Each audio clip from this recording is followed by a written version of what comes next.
This is the GPL Podcast, part of the Pulltab Sports Family. You know, I think there's some shenanigans happening in the goalie community. Are you going to speak on that? In the goalie community. Oh, former goalie? You know I got to ride with Goalie Nation, but... Okay, we got to complete the same question. Duck, duck. Goose. Oh! It ain't gray duck, it's goose.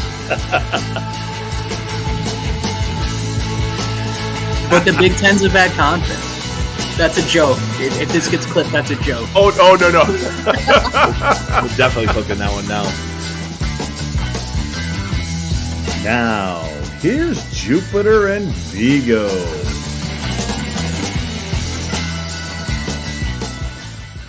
Good evening and welcome to the GPL Podcast, episode number 243. Well, Vigs, a lot of changes in the offseason for us, for the team, just everything all around. But I want to say the first thing we must say is that we're part of the Pulltab Sports Family now. It's nice to be part of a family, isn't it? We've been friends with them for a long time, and now we made it official, and we're family for this year. So it's exciting to have them on board and have them help us out this year. And, you know, we'll see where it goes. So that's one of the changes. The other changes, you'll see my background here. It looks like a mess. It's a room under construction. So there's no carpet yet or anything. And it's a little loud. So I just threw some blankets down up on some chairs and stuff to hopefully deaden some of the echo in here. So it's not too bad. But this is the beginning of the office podcast studio man cave for me at my girlfriend's house's basement. So yeah, I sold my house, living in another house now. So a lot of changes for me as well. That's awesome. Well, I'm excited to get this going this year. A lot of expectations with the Gophers. And it's been a hot summer as we get to our first ad read. Oh, gosh, yes. It's been so uncomfortably hot that you may have noticed some uncomfortable situations in your swimsuit region. And one Minnesota company has a solution for you to keep that region cool, crisp, and comfortable. It's Chill Boys. The bamboo fabric they use for these boxers and briefs provides cooling comfort where it counts. Check out with the promo code PULLTAB15 and get 15% off your order at chillboys.com. Are a sponsor we are so fully behind, Vigs, because we both use them ourselves. Yeah, I've got this foam mattress. I was telling Jupe this in our pre-show. It's a little hot and it's been a little humid this summer. And so the Chill Boys have been a good pajama for me. You know, a good base layer to sleep comfortably. So, and you know, I've seen some of John's little deals on John King from Pulltab do this. He's like, it's like the cool side of the pillow, and it really is. So I'm really glad they're on board sponsoring us along with some other sponsors we'll get into later. But it's good to have them aboard, Vigs. Good to have them on board. Definitely good to have them on board. You know, we probably will still need them when we go up to North Dakota this year based on how the summer is going and never ending with the heat. Well, we are heading to North Dakota, aren't we? You and I are going up, and we're going to do a live show from the Ralph that Thursday evening. That's going to be fun. I know, and it comes up quick, doesn't it? Oh, it's just a couple weeks away. Yeah. It's crazy. You know, we did a couple live shows. You know, we did the live show from Tampa, and we did some post game, and obviously some of the very last one wasn't the greatest, but we figured we could pull it off. So like, I contacted our guy up there, Eric Martinson, one of the assistant athletic directors, kind of number 2 in command up there. He'd been a great friend over the years, and he said, "Come on up, we'll do it." So we've been talking about this for a year, and we're finally going to have it happen in a couple weeks. It's going to be very exciting. Yeah, big things for GPL this season. A lot of stuff. Well, off-season stuff, Vigs. We have players coming back. We have Cooley leaving late. We have Iserman flipping to another school. Annie M, it's a twister. There's a lot going on. There's a lot going on. But I think, you know, you have to separate the short-term issues facing the program from the long-term issues. Short-term, losing Logan Cooley, obviously a big factor in maybe the ceiling for this team this season. He was going to be a Hobie favorite right from the start, based on his skill, his compete, his effort, his battle level. You were expecting him to be your number one center and be the best player on the ice most nights. Yep. Now that they don't have that, it kind of changes the dynamic of the roster a little bit. I think you should be thankful that Jimmy Snuggerud is back. To say the least. I've heard some rumblings over the last couple of weeks that it probably wasn't a sure thing that he was going to be back once Cooley left. I think once Cooley went to the dev camp with Arizona and realized, oh man, I'm the best player here, I'm ready to go, it's going to be hard to tell my teammates. Yeah. And once he finally made that decision, it started impacting the teammates a little bit. And I think Jimmy went to the St. Louis camp and maybe thought, am I ready to go pro? I don't know. These other guys are all going. There's a lot of exits here. Not just Logan, with Matthew Nyes going pro and fitting right in with the Maple Leafs. You look at Jackson Lacombe, looks pretty good with Anaheim right now. Yes. Ryan Johnson has been okay with Buffalo. He'll probably need some seasoning. And of course, Brock Faber going right into the Wild lineup. I think these players I'm so see excited this for stuff. Faber. So excited for him locally. Oh, for sure. I mean, he's going into a great spot and he's happy to be there. But I think a player on the current Gopher roster sees these players moving on so smoothly, and they're like, am I really that different? Maybe, maybe not. I think Jimmy's going to benefit a ton from coming back this year and being in this lineup. He's instantly the go-to player for Minnesota. He's got 20, 25 goal potential this season. He's going to be the sniper. And the key, I think, for Minnesota this year will figure out how to get him the puck. But otherwise, this team brings back a lot of experience at forward, and it brings back some defensemen who were probably held back in their development last year because of the return of so many good players. But there's a lot of talent back there. Let's talk about some of these guys coming back. We already know. We talked about this in a little bit in the offseason. If you haven't seen it, we had a show with Justin Close during the offseason that was kind of fun, even though he was out in the middle of Timbuktu. We still did pull it off. It was a little rough at times, but he was on the show. He's back. He was in the Great White North, Jupe. He was north, well north of where from Kindersley, I should say. He said an hour north of Kindersley, so He was up at the fishing cabin. He was. But you've got him back. You've got Nelson back. You've got Brodzinski back. And from some guys, this is what Coach Motzko says, watch out for Mr. Brodzinski. I mean, he's quietly been a pretty good goal scorer throughout his college career. I know I saw a stat. I think he's got the most games played and the most goals of players in college hockey right now coming into the season. And he looks a little changed coming into the year. I'm not going to say Brodzinski was a heavy guy, but he definitely looks leaner. And Motzko has noticed that he's shown a little bit more jump with his first step. And Brodzinski has shared with the media that he wants to be a guy who can be on the puck more and be that guy who wins battles along the walls and wins second chances for his teammates and distributes the puck a little bit. Because I think he's been a little bit of a spectator on lines in the past. When he was with Walker and McLaughlin, those guys are just buzzing all over. And I've talked a little bit about how that line didn't really have a lot of structure.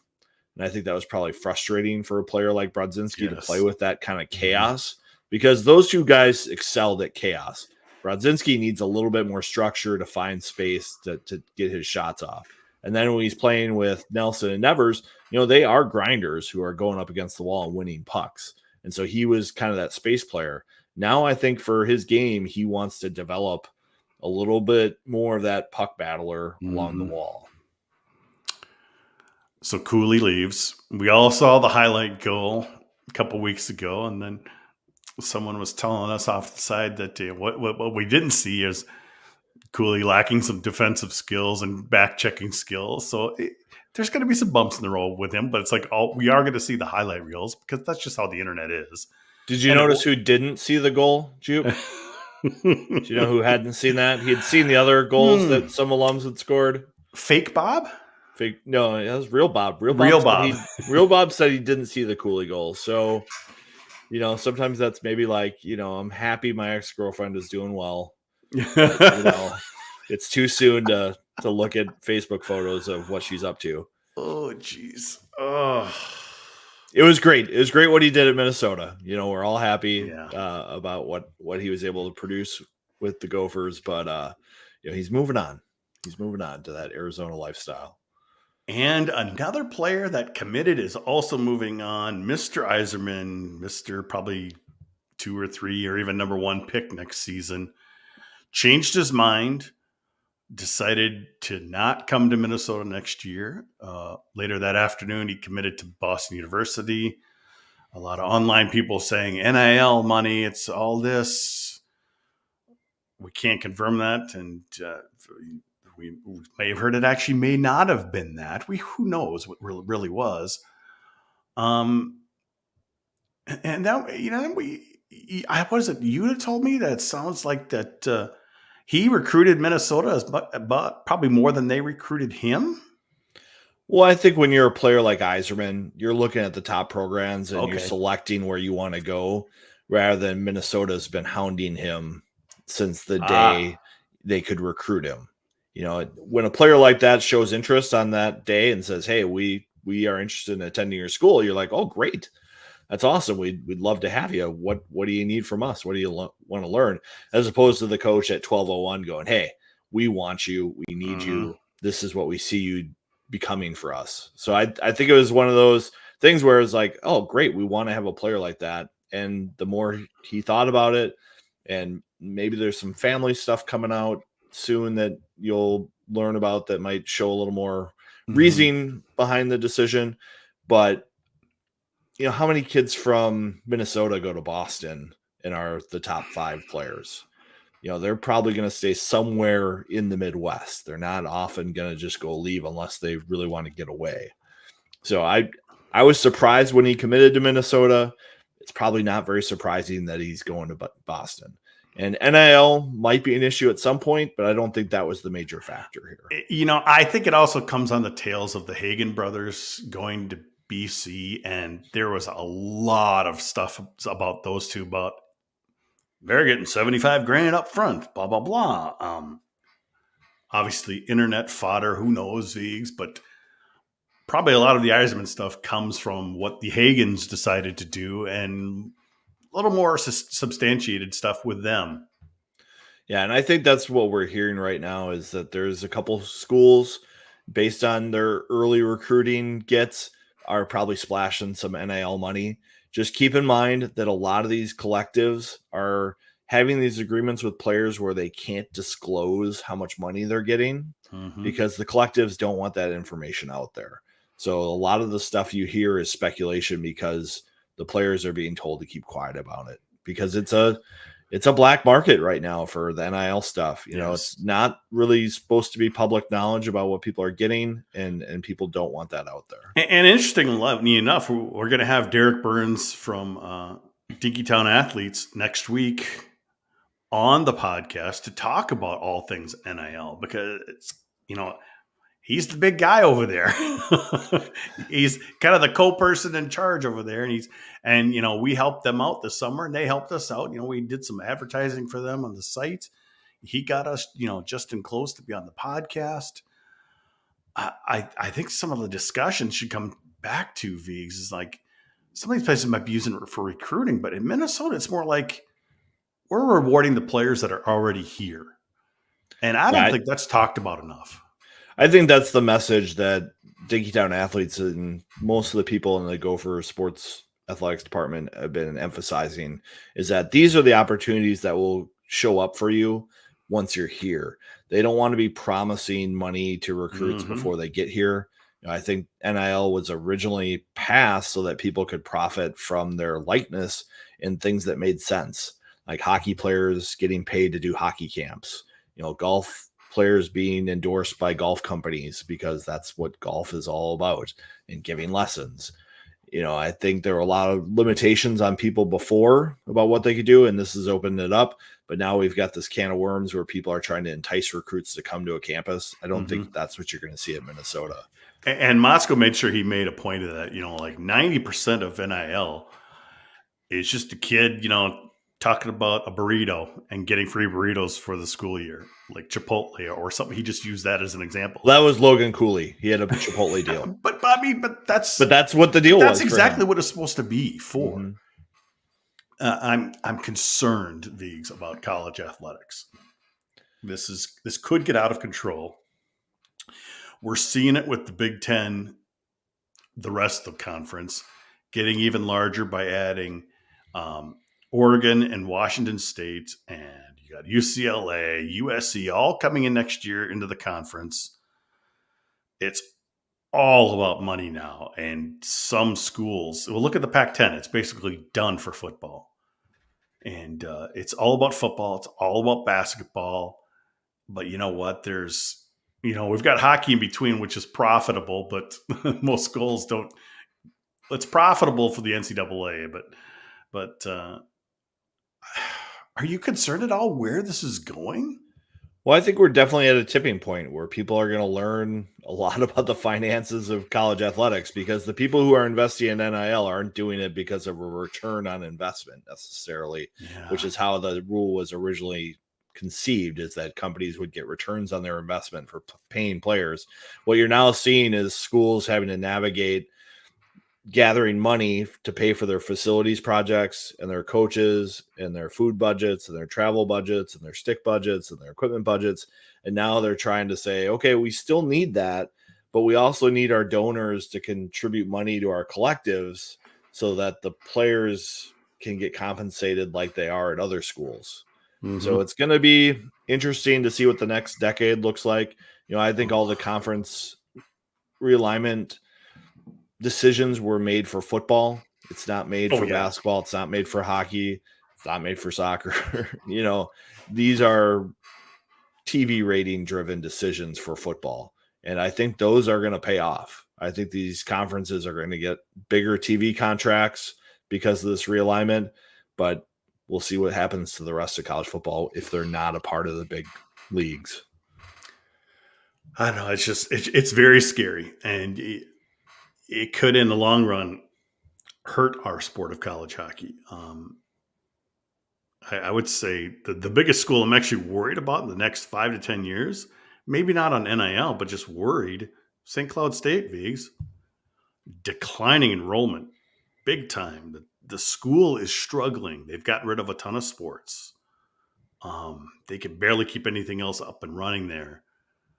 That is a school I'm concerned about in the next 5 to 10 years, just being a school, much less a hockey team. Yep, they are going to have to watch themselves with what kind of decisions they make. They still have the big ice sheet there. I'm sure they would love to shrink it, but they need to find the money to do that. And it's not real evident that St. Cloud has the financial support to keep up even with the teams in their own conference. It's too bad, because we definitely, they're definite rivals of Minnesota, but it's good when rivals are good, Viggs. Even if they're in another conference, it's a good thing. And you talk about facilities, another one of our off-season shows, we were at Mariucci when it was under construction this past summer, and it was a mess then.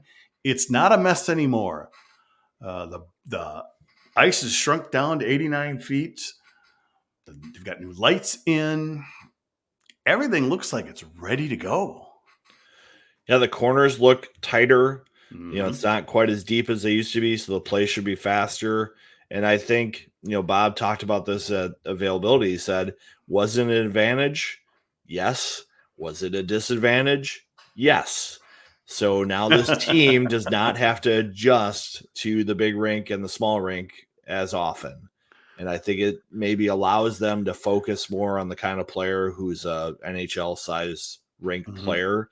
And I noticed it, especially like in their special teams when they get in the postseason, they just don't seem as fluid on the power play as you'd expect them to operate at. And maybe it's because they get used to the wider rink and the deeper corners, and then they get on the NHL size sheet, and it's just a harder game for them to play, and it's just different. I don't really notice it too much anywhere else. If anything, it's going to be better for offense moving to the smaller sheet. So I've been there. The lighting is an adjustment. So when you first get to 3M at Mariucci Arena, The ice is brighter. the ice is brighter. The seats are darker. I think you notice a little bit of glare from the lights overhead in certain seats. So it'll be interesting. Even the players have said, can you turn this up a little bit? And it's like, no, that's kind of the way it goes, because you'll lose pucks that go up in the air and stuff because of the darkness change. So it'll be interesting to see how it goes. Yeah, I see a comment here. I thought I'd bring it up, but kind of go back to our previous topic about Big Ten and whatnot. With some Gentle Giant here, with so many new schools, you think BTN will broadcast less TV as they cover winter sports at the new colleges? I've had a fear of this, Vigs, for a while. You know, all of a sudden they're covering USC, Oregon, whatever. That's more basketball. That's more volleyball. That's more a lot of other sports during the winter season. It could affect TV for the Gophers.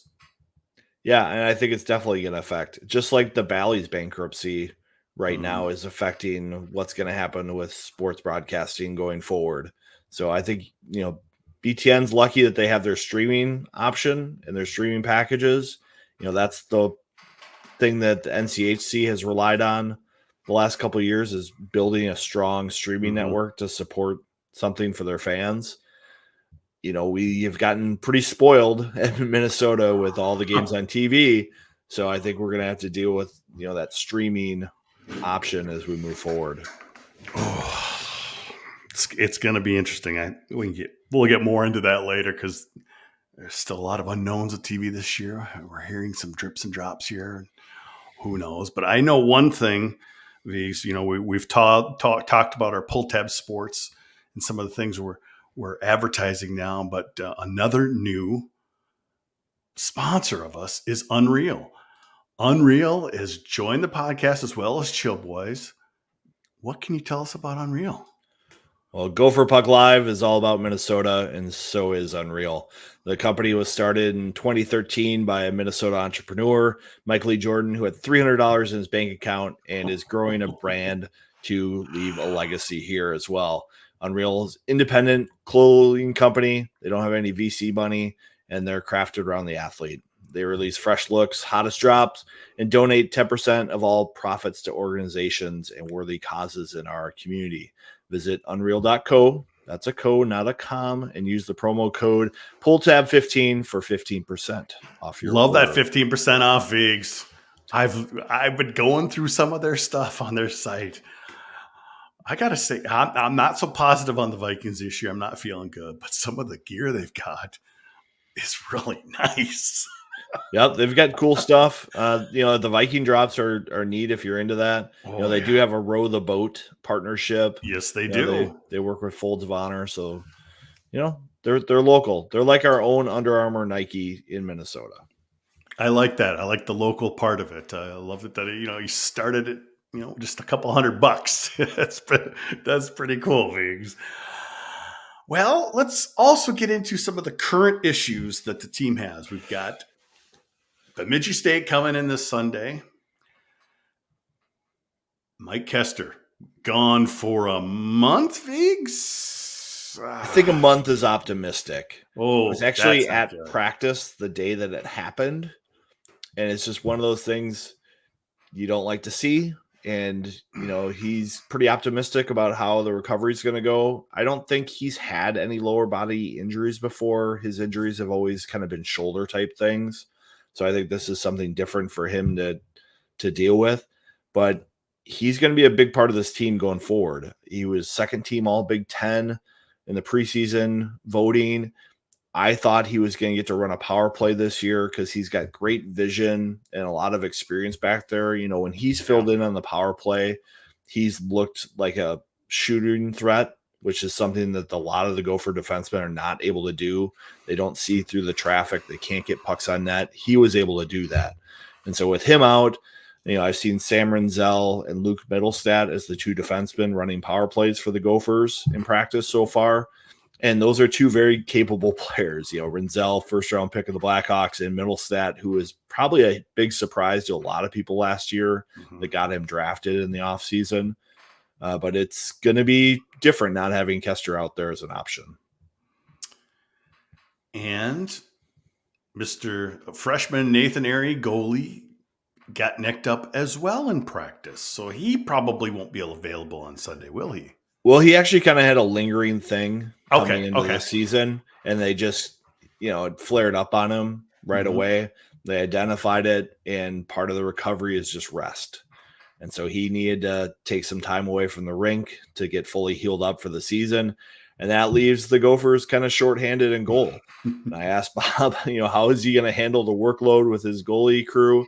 And he talked about how Airy isn't going to be available for a little bit, but Closer is a reliable guy. I know he's been dealing with some stuff too. It's tough being a goalie. And so we'll see what's going to happen at the start of the year if he's ready to go, because he's going to be important for them, because the season does not start off too slow. We get the exhibition, we get St. Thomas right into North Dakota. So the season ramps up pretty quick. Yeah, I don't know. Another new face to kind of fill in. Is it Mitchell? Michael. It is Michael. Okay, yep. So Nick Michael. He's joked that if it was Michelle or something, he might have got better scholarship offers out of high school. But when it's just Michael, it's just like, oh, okay. Go to St. John's then. And really, he's going to be a body for now, isn't he? If something goes south, we don't expect him to play. Well, he'll probably play in the exhibition. I'm guessing anyone who's able to play will be dressed. Anyone who has had any kind of lingering injury, or it's not worth playing against Bemidji State because it doesn't mean anything. It's just a way to get things going. But so we'll probably see him Sunday night, don't you think?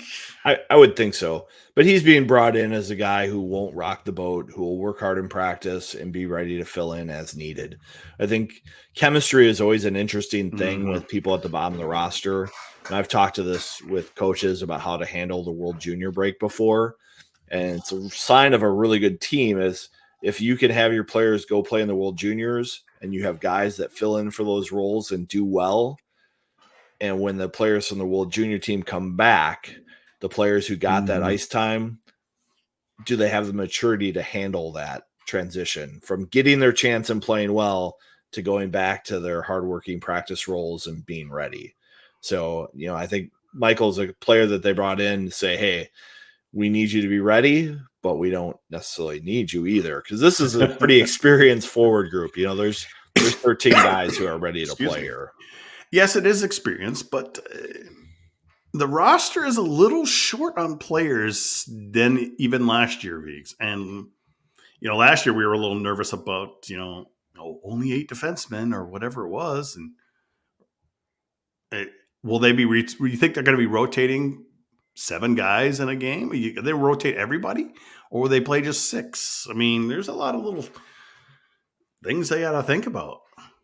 Yeah, I think this team likes to play 7 defensemen. It's easier to manage than it is to do 13 forwards. It's always going to be weird if you have that 13th forward that you're trying to fit in. With 7 defensemen, you can just kind of throw them into different situations. Yeah. And something that the Gophers have done the last couple of years is they mix up players for defensive pairs all the time in practice. I've been to a handful of practices this fall, and I've probably seen Middlestat and Renzel and Chesley have different partners every practice, so they're rotating through, so they are familiar to play with anybody in any situation. Because when you have those power plays and you're just sending out 1 defenseman and the power play expires, you want to have 2 good players come out for that next shift. So they got to be comfortable playing with anybody. So what will you be looking for Sunday evening when they do play Bemidji State? I think what I'm looking for is just to compete for pucks on second chances. I think last year this team could lean on Nyes and Cooley to win back those second chances and create special teams opportunities with their effort and hustle and skill. The Gophers bring back a lot of talent up front, but it's less experienced talent at that role. So as much skill as the players they have coming back, I just don't know how productive they'll be, because this team needs some high-end players to go along with its depth. And you can see that from Snuggerud. But he's not really a nice, Cooley kind of player who can just go win pucks and create scoring chances. He kind of needs to play off of line mates. And that's why I think it's good that he's playing another year of college hockey, is that he can develop that skill a little bit more. But that's really a big concern for me, is seeing who can handle that. And honestly, Viggs, Snuggerud was a little quiet at the end of the season. He wasn't scoring as much. I think that whole first line had trouble down the stretch. Only Cooley was really kind of scoring. Nyes hadn't scored in a long time, and then obviously, we had that 2-on-1 in the championship game. Puck kind of went a little off a bit, but Snuggerud kind of needs to get it going again, doesn't he? Yeah, it's not just come back. He's going to be a superstar. Maybe he's got a little something to prove. I think he's got a lot to prove. With his skating and puck battles and skill in that mindset of the game, and it's going to be healthy for him. He's saying all the right things. When he's in front of the media, he talks about wanting to get back to the championship game.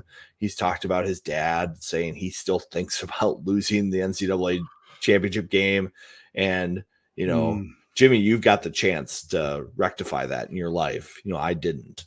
So take that opportunity and seize the day. So it's a big opportunity out in front of him.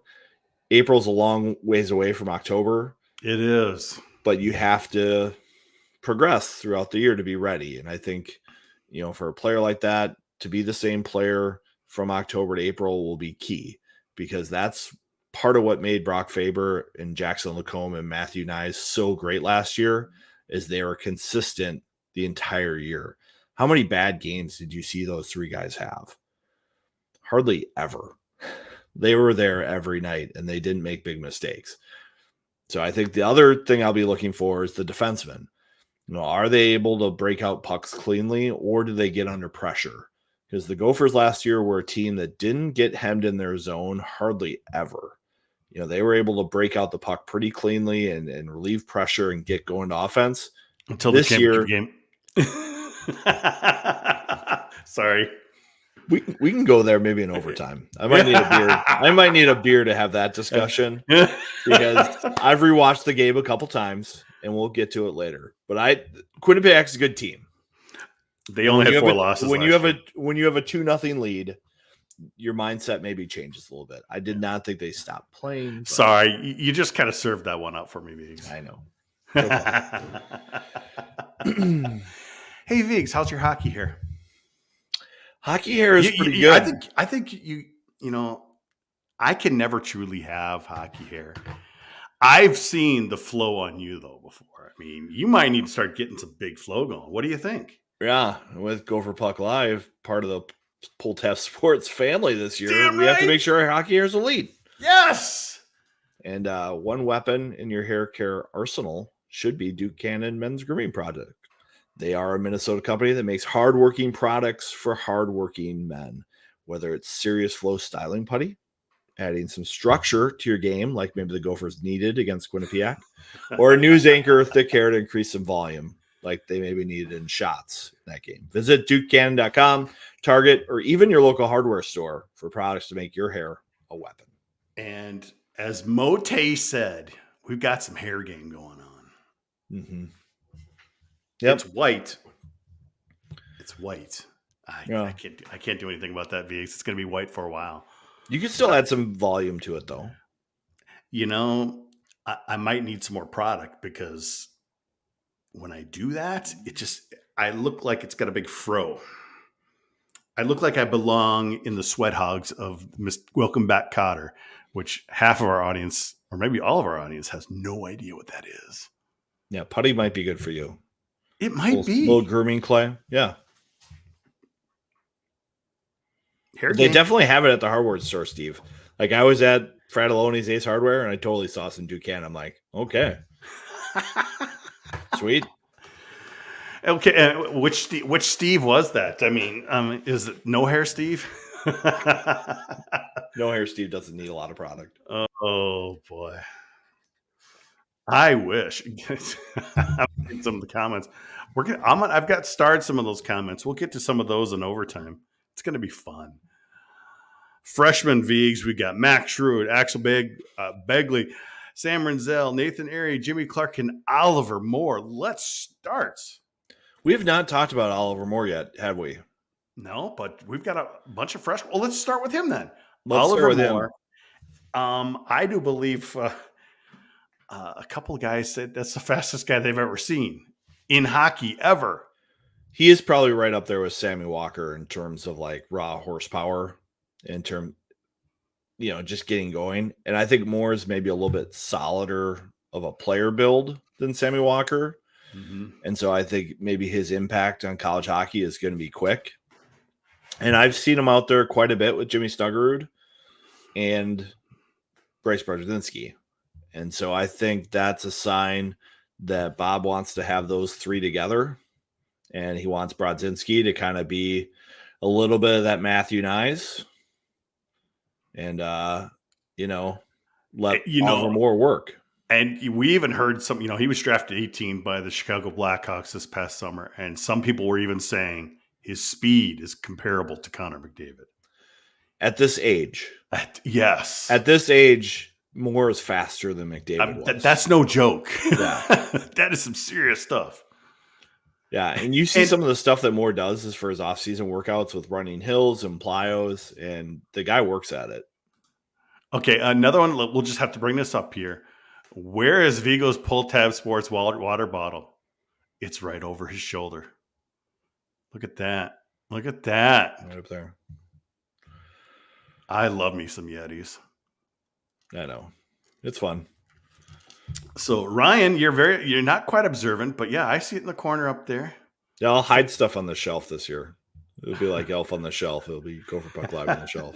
We'll hide stuff back there. Little Easter eggs for the podcast. Yeah. 5 more abs to keep. Just one more. One more, and then we'll be good. So yeah, Oliver Moore, I think they're trying to find a good spot for him. Yes. Where he can contribute. I think just like Logan Cooley, Bob's going to put him high in the lineup. He's going to put him on power play. I don't think you'll see him on penalty kill right away because they want to manage that ice time just a little bit. Yeah, because makes sense. Moore is still a freshman, but he's going to be leaned on heavily this year, just like Cooley was.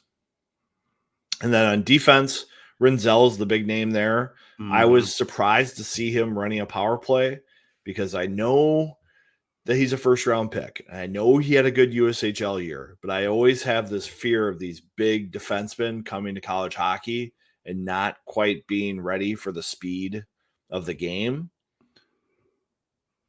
We'll see. He's going to get the chance to run a top power play in college hockey. Yep. If he's able to do it, he'll probably stay there. If he doesn't, maybe we'll see Kester back there when he's healthy from injury, but he's going to get the chance. But, I'm excited for the power play. Like you mentioned, he's a playmaker. You put him with another playmaker like Mr. Oliver Moore and Snuggerud, he's going to have 2 guys to set up. Boom, boom, boom. Look out. I mean, Snuggerud's got that. I'm guessing his cannon is up to a couple more millimeters. It's, full on big ass cannon coming at He's you. got the howitzer going this year. He does. And he's got Oliver Moore, who you have to be afraid of scoring and dishing. Well, I think having Moore to carry the puck on zone entries will be big for them as well. That's always been a key to the Gopher power play is having a speedy guy who can just break through the zone, gain possession of the blue line, and get going with the offense. So I think he'll serve that role as well. I've also seen Brody Lamb and Connor Kurth working on that unit. They were freshmen who were probably pushed into the pegs a little too early last year. It was a little bit too much. But I know we'll get to them more later. But I know Bosco's expecting big things from them. But Renzel on the power play early, I mean, it's almost like kind of taking advantage of Kester being out. Because really, I think that would have been Kester's spot yes, it sucks for Kester, but that really does kind of push him into a learning role and just throws him to the fire. Yeah, Owen Power was able to handle the transition from junior to college really quickly. Yes. You know, I think that's probably the comparison you're going to be making for how big of an impact can he make right away in college hockey. A late ad, Axel Begley. Is that how you pronounce his name?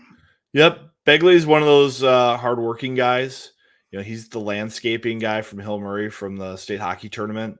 Okay. He's promoting his business for intros. As soon as you said that, I remembered it. Wow. Yeah. But he's a hard worker. I think he's being brought in to support the fancy pants players, as Bob often refers them as. So he's going to do the hard work. And I don't think the expectations are huge for him right away. It's just to come in and support your teammates, be tough to play against, play physical when you need to, and, you know, get acclimated. Blue collar worker. Yeah. I think him and Rudd that. are guys who are kind of just going to slip in here and there, not play big minutes, but just get acclimated to college hockey because they're both kind of similar players. I think Rudd maybe had a higher skill level than Begley, but both seem to move pretty well. So is it Rudd or Rude? I thought it was. I thought it was Rudd, but we'll see. Someone will probably correct me at some point. That's fine. We'll talk about him a little bit more. He obviously, we've heard of his father. I'll tell you that. I remember that name. Isn't his dad who played at CC? Yeah, I think so. For Lucia? Yeah. So connection there. But he's you know, was a good player in the USHL.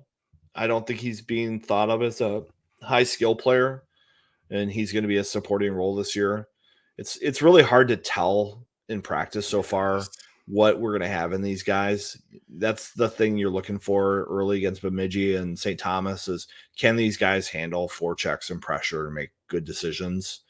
And I think that's a big question mark for me right now. Are they ready to do that? Or are they going to lean heavier on guys like Middlestat and Chesley and Renzel and Fish? I think Fish is going to get a chance to play this year as well. So I think these younger guys are going to be able to develop a little bit better.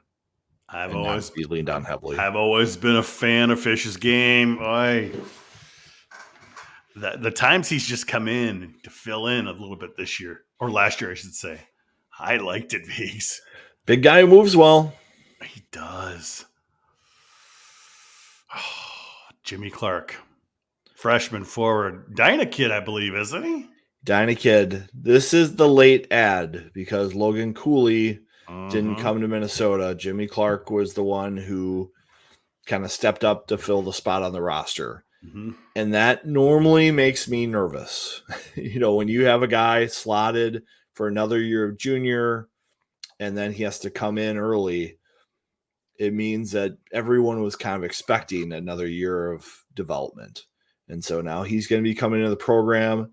And I've seen him get some opportunities on the power play in practice, but he's not probably going to be a regular there. It's kind of like the situation with Brody Lamb last year, who came in and you saw flashes of the ability there, but it just wasn't going to be there every night. And so a player like that has to find their B game when they're not finding the game coming to them, which isn't always great for development, but it's a sacrifice that everyone's making to make this year work.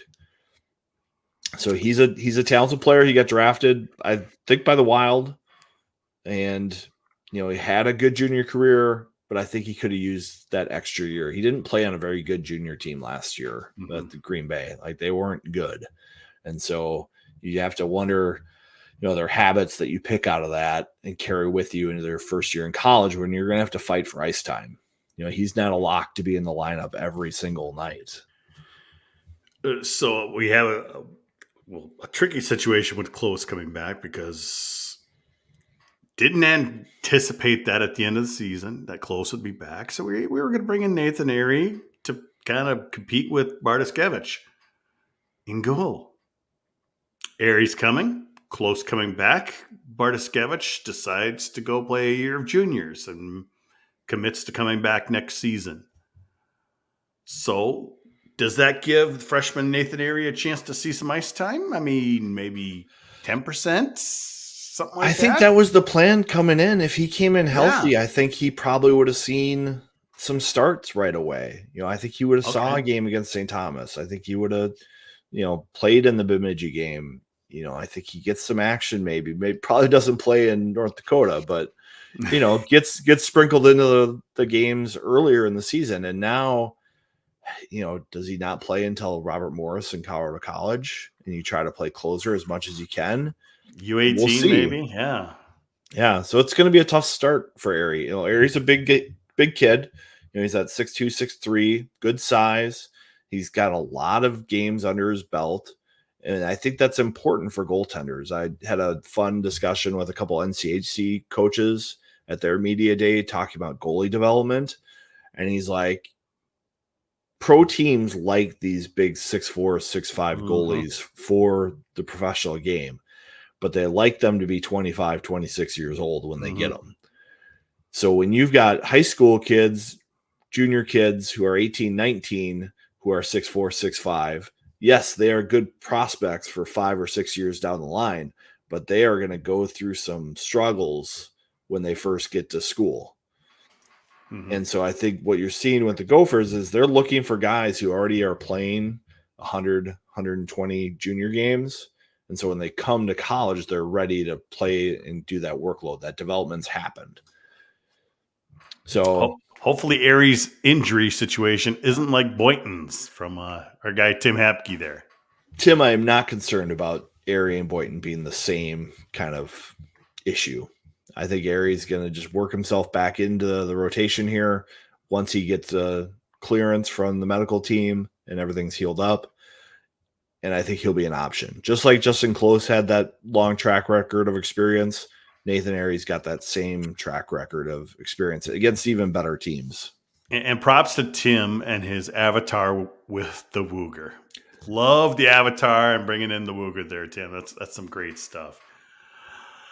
Well, I know we want to get to some league and team predictions, players to watch. Vig's fundraising on the college level is a lot easier than fundraising at the kids level or at the high school level. But people out there have different options these days. And one of our new sponsors, Ferda Fundraisers, does things a little differently, don't they? Yep. Association hockey is underway, and that means fundraising season coming right around the corner. Ferda Fundraiser is here to put the fun back in fundraising with staff to plan around your needs, support you from start to finish. They put together websites for you and everything. They'll help you plan events, and they plan to maximize your return while staying close to retail prices. It's always frustrating when you buy something from the fundraiser kid and it's $10 and you could go to the store and you can buy it for $5. That's not how it works. They pride themselves on showcasing local premium products like Joe Mama's Salsa, Von Hansen's Pretzel Snacks, and Croy Valley Barbecue Rubs and Sauces. Visit FerdaFundraisers.com to ignite your fundraising. Ferda Boys, Ferda Girls, Ferda Community, Ferda Fundraisers. You mentioned Joe Mama's in there. That's some good stuff. I've used it in some of my cooking Vigs. It's not just the regular salsa. It's pretty good. And I love that Ferda has that type of option because you've been through fundraising. You're given a plant sale. You're given, whatever it may be, cookies or candy. I mean, there's a lot of things. They kind of give you more options, don't they? Yeah, they give you options and things are shelf stable. So you're not worried about like picking up the frozen pizzas and trying to get them to somewhere before they thaw. It's kind of a whole back end system. Popcorn. Yeah. Yeah. It's a whole back end system that just kind of controls everything for you. And that's what people need when they just need to get out there and start fundraising for their team or for their foundation, isn't it? So I'm glad they're on board with us.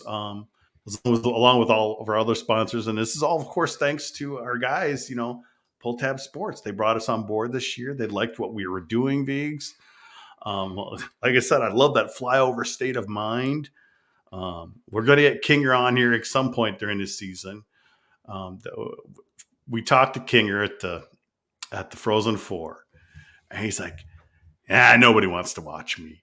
He was our most popular show last year. The most viewers, the most listeners. People love the Kinger, don't they? They do love the Kinger. You know, he knows hockey with the hockey hair, and he knows it with beer league hockey. And Pulltab Sports is a fun little thing going on.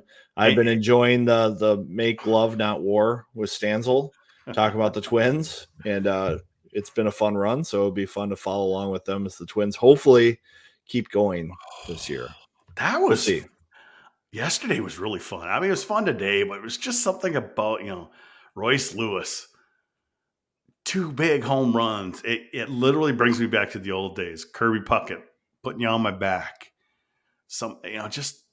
We haven't seen that in so long, Viggs. And it was just, well, there you got your Twins shirt in full support right now. Yep. But it was just fun. And seeing all the videos from Pulltab and Kinger with baseball and football and everything. I'm glad we're part of the family. It's going to be fun. It's going to be great. Looking forward to it. Oh. I am Jonesing for some salsa sponsorship. I've had Joe Mama's. It's delicious. It's good stuff. Roasted garlic. I highly recommend roasted garlic. So there you go. There you are. Viggs, Gophers picked to finish first in the Big Ten by the coaches. Michigan State makes quite the jump. It's the schedulers put Minnesota and Michigan at Mariucci right last game of the season or last series of the season. Very smart. Oh, there's so much to look forward to here. Just league-wide. Well, I was looking at maybe doing a prediction with the Big Ten, and it's tricky because I think 1 to 7 could all make the NCAA tournament. Like, they all have enough on their roster to get there. It's just going to have to be, who comes out in the top 3 in the Big Ten this year. Those are probably the teams that are going to get bids, and the 4th team is going to be on the border, and it's going to kind of depend on what kind of non-conference games they have, because I think this league is also going to do well non-conference again. Last year, they were the best conference in the country for record, and it really set them up well for pairwise. And the Big Ten teams did pretty well in the NCAA tournament. And a lot of these teams have young talent coming back, even despite some of the losses to the NHL. So it's going to be a tough league. I like Minnesota, obviously, to finish first in the Big Ten. I'm probably not as high in Michigan as everybody else. I think they leaned pretty heavily on Hughes and Fantilli last year. And I just wonder what their team will look like without them in another year under Naranjo. Are they going to progress? I don't know about their recruits being as talented as some of the ones that were coming before for him. Viggs, I think, I don't think they have the high-end talent, but I think they might have more consistency overall. They were really kind of all over the place, even with Fantilli in and out last year at the beginning of the season. It was kind of feast or famine. I think it won't be more. It'll be more consistent for them. I don't know. We'll see. They took a lot of bad penalties last year. Their penalty kill was terrible, and they leaned heavily on Fantilli and Hughes. I remember talking to Chris Peters at the Frozen Four as we were talking about Hobie candidates, and he's like, "I don't think Michigan even makes the tournament if they don't have Fantilli, because he drives everything for them. He drives their 5-on-5 play. He drives their power play. He draws penalty. He scores big goals. Without him, they probably miss the tournament." So we'll see what happens with them. I don't think they finish second, but I think, they're on the bubble for making the tournament. I think Notre Dame is going to be tough this year. They got Slaggert back for a 5th year. They've got Bishop back for another year. Bishop for like a 10th year, I swear. You're right. Jeff Jackson, I thought, had kind of a tough year last year. He was expecting to have Logan Cooley in his lineup, and he did not. Oh, darn. And that impacted their team a lot. I think they struggled to score goals, and they weren't probably as consistent as they would like to be. So I think Notre Dame will bounce back. And I always like Steve Rolick at Ohio State. I think he does a great job. He'll figure out that team, and they're a more veteran group this year. And Michigan State. Michigan State, I think, will be more talented, but I think they might We'll have see how it comes growing together. pains. Yeah. Yeah, I think they'll have some growing pains. Nightingale is about development, and I think they're probably a year away from being able to compete with the top teams of the Big Ten. I know that the coaches voted him up high. They had that great start last year, but then they just kind of petered out. We'll see what happens with them. I'd be surprised if they finish top 3. There's our guy Mote. Hey, GPL Nation, are we really doing this already? Where does the time go? Yes, we're back, Mote. We're glad to have you back listening and watching the show. Here's one from Phil Viggs. Have you guys seen the new sweaters yet? I have not. They've been under wraps, yeah. All we've seen is the tees. When we went there for media day, the jerseys were only there. The only thing that was there was a couple boxes of some sticks that we thought about taking, but we didn't, Viggs. Snugger had put in a late order for his stick, so they showed up a little late. But the rumor is 4 new jerseys this year, Viggs. We have no idea what they look like. We've heard rumors, but you can't substantiate anything. But I gotta say, Viggs, those maroon jerseys for the women's team are smoking. It's just a nice color, and wow, those are nice jerseys. The women's hockey program knocks it out of the park with their jerseys. Like, they do a great job with those. Whoever's doing those, earning their paycheck. Oh. The Gopher men's jerseys have been a little underwhelming, other than I think the Wooger jerseys were great. Yes. I like the outdoor game jerseys that they've done. Mm-hmm. But I think the regular jerseys have been a little underwhelming. These glimpses we've seen maybe echo back to when I thought the jerseys were a little more consistent. I kind of like those Road Kessel Wheeler years where they had a little more gold in the shoulders and obviously maroon. Instead of mostly all maroon, a couple stripes, they had some nice good gold in the shoulders. Yeah, I like those. We'll just have to wait and see. I wonder if we see them on Sunday, or if they wait. If they wait a week to show them off. Well, we've had rumors from everything from retro Goldie to new Goldie to black jerseys or whatever. There's so many things. I just want to see what the regular home jersey looks like. The regular road jerseys, the standard stuff. I mean, the special stuff is whatever. And I swear people are going to complain no matter what, Viggs. I've gotten to the point where I just don't care anymore. If the school, I can't fight it. I just can't fight it. I'm just too old. Just remember, it's whatever the kids like. If the kids are happy, fans should be relatively happy. Yeah, but you do have tradition. And I know Brock Faber wasn't happy with me last year when I complained to them about doing a stick salute when they lost a game, didn't get a sweep against whoever it was. I would get back in Brock's face on that. I think you're right. Yeah, I think you can salute. I heard him like, "Who the hell is this guy who thinks we can't do it?" I'm like, "Okay, this guy right here, guys." Okay, well, you right here. I heard Faber was a little pissed, because I complained and said, "What the hell is this crap?"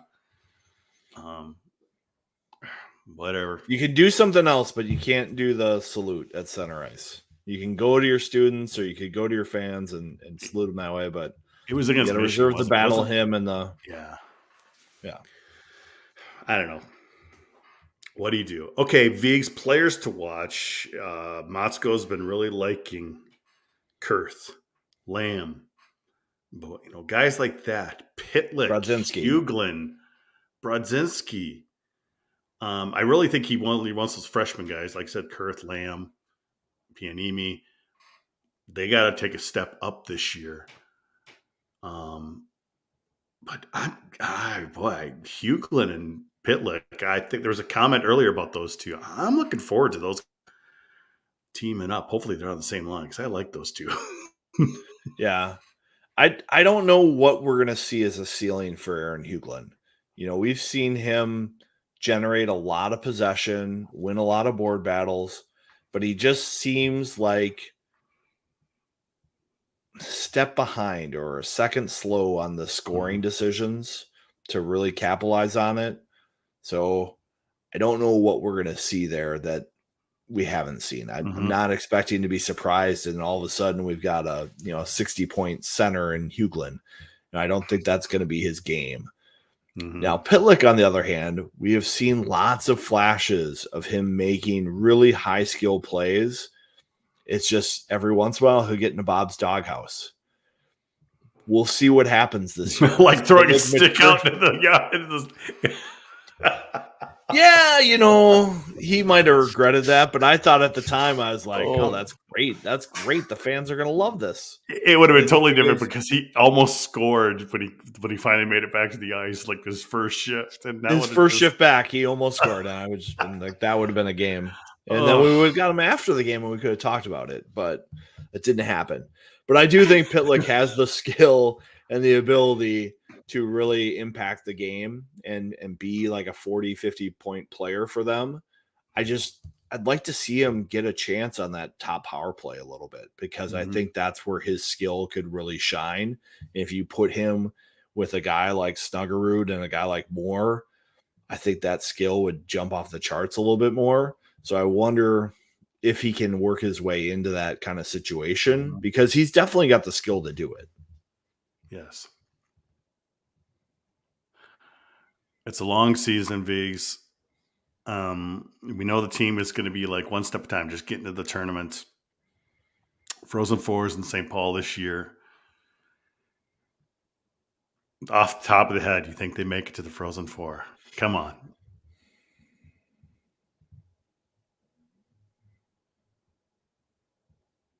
I think they do. It's going to be a harder There road. you go. It's going to be a harder road than I thought coming into the year when they had Cooley coming back. But they need that, though. You need that. You need that to get better. Yeah. But I think this team has enough coming back where they're going to be a favorite in the Big Ten. They have a good opportunity to be a 1 seed in a regional, and the carrot of playing at home in the Frozen Four will be right there for them.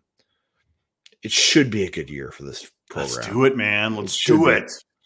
The one fear is Snuggerud's health. So everybody, if they want to see this happen, think good thoughts there.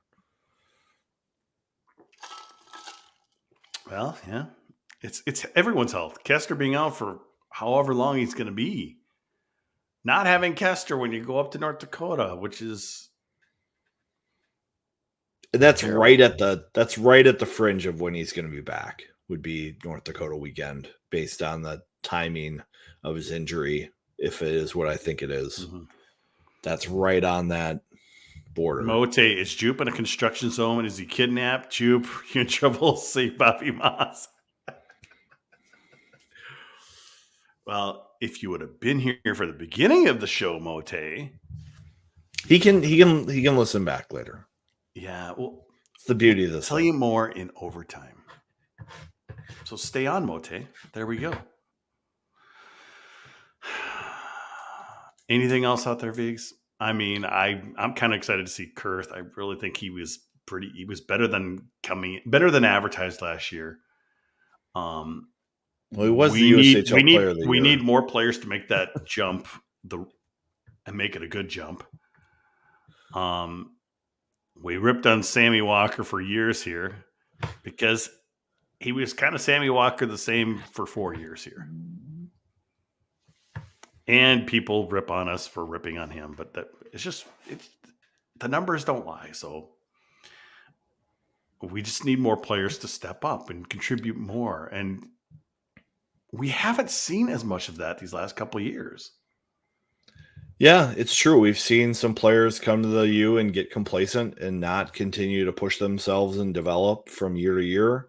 And I think this team, for them to achieve the goals that they want to achieve, all those freshmen have to make big jumps. And coaches often say the biggest jump of a player is that freshman to sophomore year. Well, this is a team that's got a bunch of freshman forwards and a couple freshman defensemen who have that opportunity. We haven't talked about Chesley a lot tonight. He's a player that's going to be counted on to fill a lot of minutes and be a heavy player to play against. He's going to have to fill that role. I think he's going to be a stud this year. He should. I am on the Chesley bandwagon. Yep. He should be one of the most impactful defensemen on the Gophers roster. Rinzel is going to put up some points and he's going to take his lumps. But in terms of consistency and playing the hard matchups, Chesley is going to be that player. He's going to draw all the tough matchups for the Gophers if they line match like they might have to this year. Middlestad's a great offensive talent, great on the breakout, but his foot speed is the thing that holds him back from being an elite player. I don't think you have that problem with Chesley.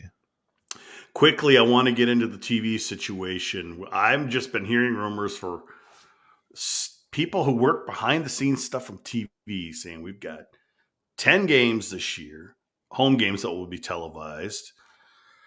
Rush Media is going to be producing it. They're also going to pick up 4 road games. Not sure what games those are going to be. Nothing has been released. Right now, we're all just kind of guessing that these games will be on Fox 9 Plus. We do have confirmation that next Friday, the game at the X will be on Fox 9, that make it the regular Fox station. And then the Saturday game at Mariucci will be on Fox 9 Plus. Who's calling the games? Anything like that? We have no idea. But the game this Sunday, BTN Plus, probably a student crew. If you have the BTN Plus streaming service, you can watch it. And the Saturday game at Mariucci so far is going to be on BTN Plus. You put me on to BTN Plus a couple of years ago, Viggs. That's still the best thing out there. So right now it looks like those Rush Media games that might be on Fox 9 Plus will be on BTN Plus as well. We'll hear something eventually, but we're hearing a little bit. TV is never as bad as we think it's going to be. This university will find a way. Yes. They know it's a huge advantage for them to continue to get their games on TV, and they will do all the legwork possible to make it happen for the fans.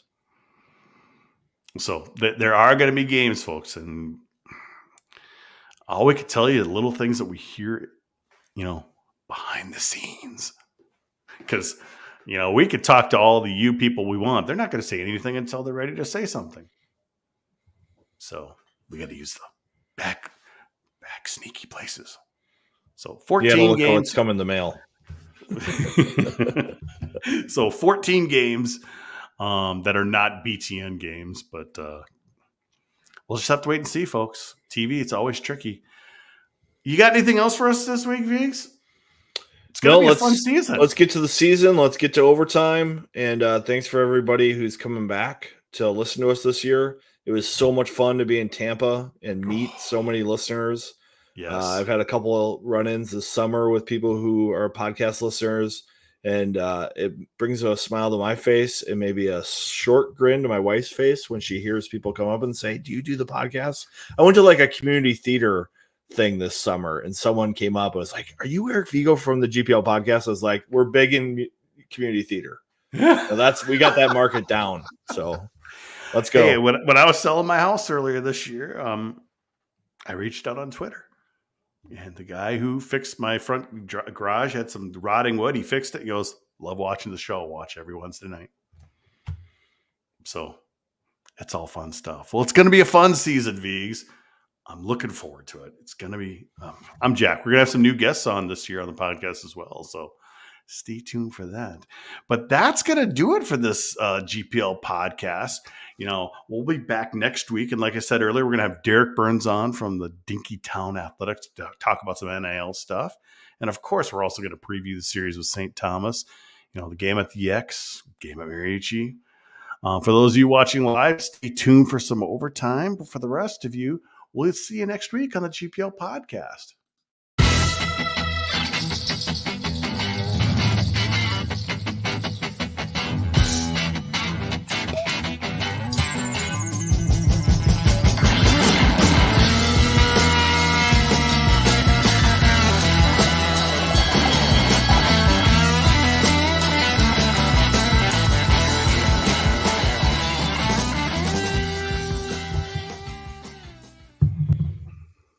Hi. Welcome to Overtime. Welcome to Overtime, and I know you got a also, beer there, Biggs. With Vigo. So this is from Cigar City Brewing. So it was a tough trip to Tampa, but this is from 2017 from Cigar City Brewing in Tampa. Hunapau's Imperial Stout. This is a big one. It is it's like 14%. So, black as the night. Ooh, that's dark. Very dark. Oh, that is rich, malty, cocoa. Maybe like some Mexican spice in it, like Mexican It's chocolate. magically delicious. It's really, really good. I mean, 6 years old. I wish we could have spent more time in Tampa. This is really good. I'm really happy with this. Thanks, Rob Scheel, Gopher Stats crew, who connected me with a couple of these. He's going to be kind of sponsoring the Overtime GPL Podcast Beer of the Week here for a little bit with some bottles he sourced for the show. And Rob Scheel, long time. I've known him since I was a little kid. He is actually the official scorer for games at Mariucci. He leads the whole stats crew. Well, I don't know if he leads it, but I know he's the official scorer. It signs off on all the stats, and he works with Tomps and Peach and all those guys. So it's nice of him to supply those for you. I was with him the other day, Viggs. We were going to a little party with that Craig Flores house, and he says, "I got all this beer. I got to get it to Viggs. I want to take over Overtime." So we are just selling out, everyone. So I got some. Let me see here. I got some things to start out. Here we go. Sellouts. I'm done with GPL or something. Mm-hmm. Vonner was on us the whole game, the whole time. GPL gone corporate. Steven, I'm talking about. Hey, I can't say I've tried these. I got 3 different bamboo fabric polos that are amazing. Wow, I see Jupe's paying for all those improvements in the new crib. This is from the sale of my house I'm using towards this. So I started some of those comments selling out. I don't know, Viggs. We've been doing this for 13 years to actually get some cool sponsors. We put a lot of work into this. Yeah, I'm on board. I'm happy we have some sponsors, and I like that they're all local. That's big for me. Yeah. We've always done that. That's the one thing we've done. We had our mortgage insurance stuff, and we had what was our sports guy or Jersey guy? Just a vintage Minnesota hockey. Yeah, vintage hockey. We've always done local. I think that's the best way to do it, Viggs. Yeah, we're not doing Blue Chew and the lawnmower hair care stuff. We're doing some local products with some good stuff that you might actually enjoy. So I know Mote was asking, my background here. Let me see here. So I've got this is a brand new room. Literally the ceiling was just put in today. Let me see if I can pan out here. This is where the server's going to go once I get all that done. I got a bunch of server. We're going to have a TV over there. So that'll be nice once I get that installed. Let's see if I can bring it down back over to me here. Yes, hello. So I've got all these blankets and stuff out here because there's so much echo. Because literally, I don't have carpet in here. I don't have anything. I haven't painted the walls. Still got to paint the ceiling. But I did make sure I prepared it for. I've got some decent lighting, but I'm going to have another light right above us for better lighting as well. So. And then I got a nice new webcam where it kind of, if it wants to, it could follow me all around. And yeah, it's definitely not paid for yet. But, I needed a place to do the podcast since I've moved over the summer. I'm living at my girlfriend's house. Decided to combine houses. We had this room down here that was a lot different before. And you've probably seen some of the construction photos I put on the internet. So it'll be a nice studio eventually, Viggs. There you go. You're doing great work in there. Mine hasn't changed. It's just I love how you snuck the Pulltab Sports Threw one on the shelf. Throw a Yeti on there every once in a while next to the trophies and other gear. I've already got my credential this year, so that's exciting. Yep. And we did get credentialed for the X and the St. Thomas game too. So I will be coming from a hockey practice. I am coaching hockey again this year, lights and squirts. So a lot of hockey for me already. I've been to a couple Gopher practices. I've run a couple of my kids' practices already. I'm ready for the season. I don't know how people who do football and hockey do it. yeah. Looking at the stuff.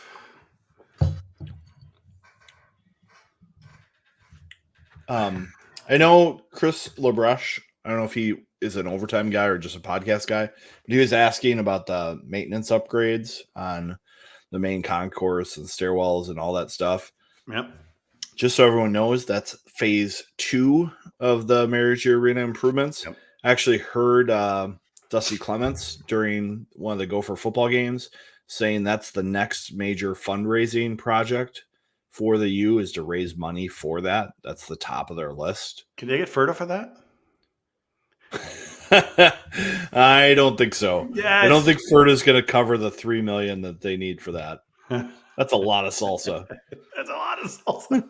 That's a lot of salsa. Maybe they can get Joe Mama as a concession in the stands or something. Maybe some sort of nacho. But that's the next project. And so all that stuff is on hold right now. They are still actually using that truck chiller for the plant right now. They haven't actually switched over to the ammonia chiller yet. So that's going to happen in the next couple of weeks. And so they're renting this. And then the next part is connecting the chiller and redoing the refrigeration at Ritter. That's and next then summer. they hope the summer after they'll have money to be doing this concourse, concessions, restrooms, amenities, maybe some cool seating areas in that next phase, 2 years away. So you'll see some of the big leather chairs that Jupe and I have tweeted out over the summer, and I tweeted out some tonight. You'll see some of that as upgrades, but nothing to the concourse or stairwells yet. So thanks for listening, Chris. Thanks for doing podcast. Here's the recruiting. Alex Bump bolting to Western Michigan. What's going on with Alex Bump? I heard it's just like maybe we don't want to be too involved with him. Is that you, Dishman? That's Knapp. Isn't that Chris? That's old Dishman. That's old Dishman, isn't it? Old Hey, Dish. Dish, how you doing, man? I think there's some character concerns with Bump and just where he would fit in. He is a talent for sure. But I think there's some character things and maybe some admission questions as well with him. So I know it was an exciting thing, and I did maybe get some people's hopes up by tweeting about his decommitment and putting himself back out there as a top prospect. But, I mean, he was fun to watch in the state hockey tournament. Just putting some comments on. There's really no dirt. He wants to be at home. And who knows if he even sees, if he even plays for Boston University. We just don't know. He might be a straight to the NHL guy. And, I think it's been hinted out there on social media that it's a family illness thing that's keeping him out east. So can't really fault him for that. I think Minnesota have been happy to get him, but it wasn't a make or break. They'll be finding some kids that are more local. And, they've already got Phillips and they've got Grimes. They're going to find other players that fit what they want to do. And my impression of NIL, you want to be spending it on kids who are going to be spending a second or third or fourth season with your program, not just getting them to come on campus. Number one, they might not even come to campus. They might get drafted by an NHL team, and the NHL team doesn't want them going to Minnesota or playing college. They might want to send them somewhere else. Two, maybe they struggle and they turn out not to be the player you thought they were going to be. the Gophers have had some number one draft picks get to campus and not exactly produce right away. They've had a lot of those. So you want to be putting your money, which is not a limitless bankroll, into players that are producing for you. So I think it's just a different perspective.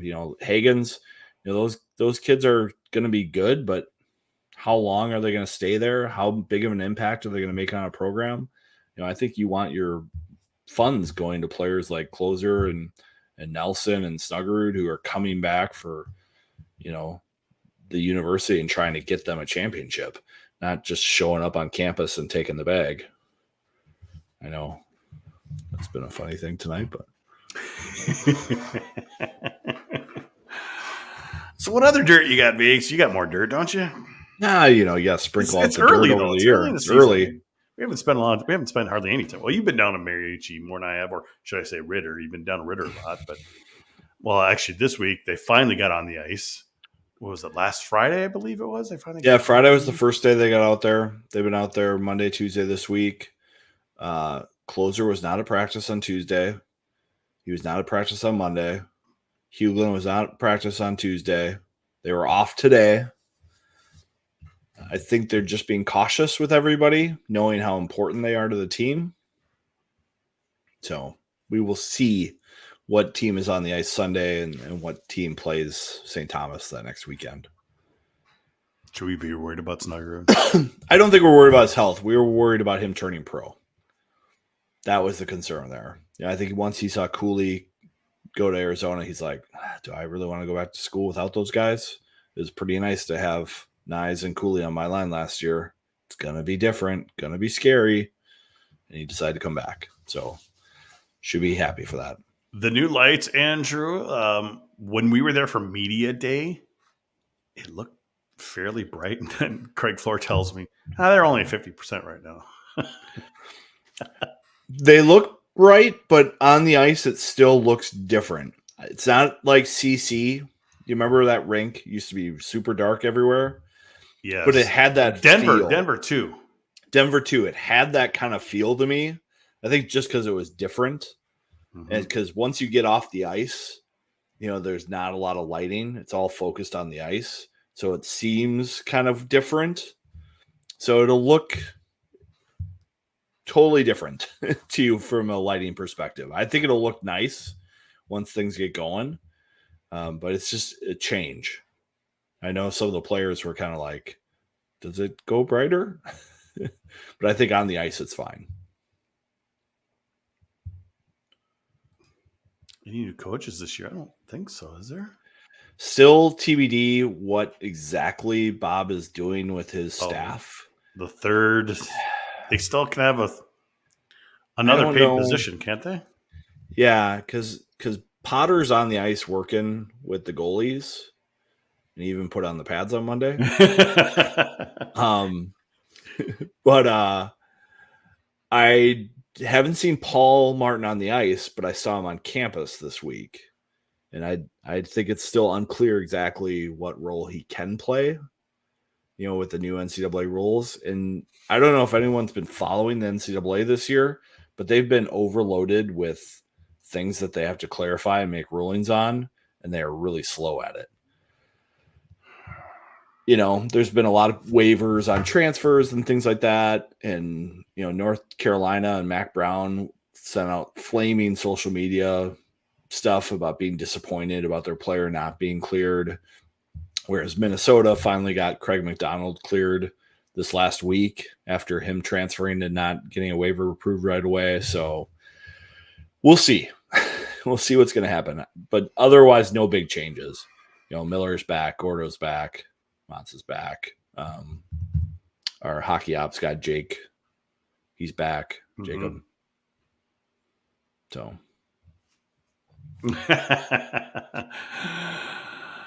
NCAA slow to react. Video at 11. That's how it is. Did I hear from Brever? Did I hear Michigan D-man hanging around Grand Forks recently? Is this a weird joke about the guy who did the graffiti on the Jewish building? Brever, come on now. that would not be a surprise to see him in North Dakota, but it's possible he'd fit in right with everything going on in North Dakota.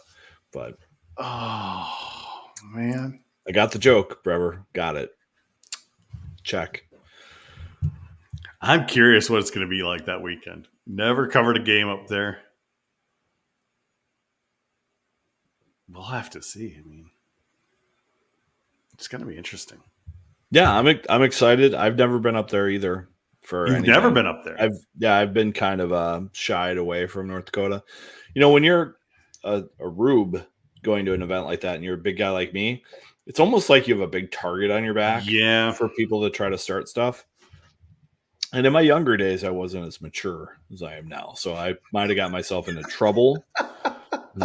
I had a couple moments at a Final Five that my mother probably wouldn't be proud of, but I survived it and, didn't get any trouble and didn't start any trouble and didn't end any trouble. But, moments that probably shouldn't have to happen. It's been a while. It's been, I want to say, Superstar and I went up there in maybe 2006 or 7 was the last time I was there.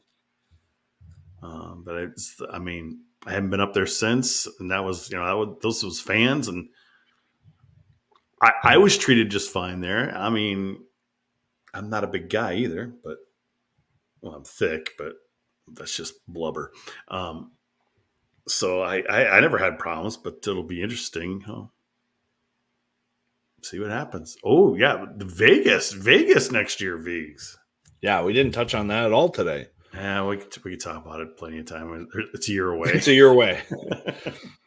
Hey, Pulltab Sports, let's go. We're going to Vegas. Let's go. Let's keep going. Itching in my ears. Jeez. You'll need the Chill Boys and the Duke Cannon, maybe Ferda to raise money to go. I don't know. But it should be fun. It's too bad it's at the Orleans Arena. We saw the game there with North Dakota where the boards just broke every time someone big ran into them and they had to fix them, and they don't have a Craig Floor. Maybe we can bring Craig Floor to the arena to fix the glass. That was one of my favorite X videos last year when the glass popped out and we saw Craig running with the ladder across the rink. And he was flying. He had that flipped out in 3 minutes. It was very impressive. That's like a Big Ten football TV timeout. I want to get down and check out the glass. First thing I get there on Sunday. I was checking it out. It looks like NHL glass. But, it used to be spring-loaded. Is it spring-loaded anymore? It doesn't look like it. They've got the boards all kind of covered up. I felt like they were kind of exposed with the old glass. You could kind of see what was working. Mm-hmm. They've got a real backing. Okay. So it's all covered up. Yeah, because I had to be careful when I was shooting along the glass, even with hole or no hole, because, the boards had moved or the glass had moved this far. Yeah. 2 inches. It was spring loaded. It was safe. Not many places had that. Apparently Ritter didn't have it or something like that. I guess Ritter's going to get new boards. Yeah, something about Ritter that's really, the boards are super hard, but they play the women's game. There's not the big checks and stuff like that. Yeah. But the men don't play there specifically because of that. I mean, they couldn't play there because of that. So they're going to change it out. Yeah. But I know everyone's excited for the men to be on the men's rink and the women to be on the women's rink, because they've had a lot of overlaps the last decade in terms of practices and extra ice time for everybody. You used to talk to Rem Pitlick, and you just be like, yeah, I want to be on the ice 6 hours a day. Where can I do that? I just want to be out here. And then Ryan Johnson was kind of the same way. He's just like, yeah, I want to be out here as much as I can. Can you do the ice and let me stay out here for a couple hours? So now they'll each have their own. Can they do that now? Well, they can.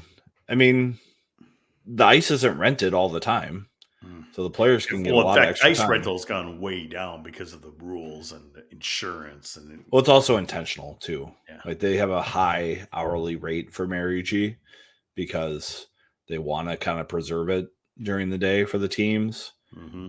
And then they bring in the Bantam teams and the other tier 1 type teams like the Sioux Falls Power and all that stuff, because they have a lot of players from the Metro who want to play that Shattuck experience at a less expensive price. Because I looked it up, Shattuck is about $75,000 a year for a hockey player. Because I was just looking at the Iserman family. It's like, would they really need $75,000 that bad? Like, they just paid for Shattuck for 2 years. And, I'm sure there's some aid and all that, but I'm sure they're doing okay. But some of the other tier 1 experiences are not $75K. No. Or you could just play high school in Minnesota and it's much cheaper. You could, but then you got to deal with all those open enrollers, Jupe.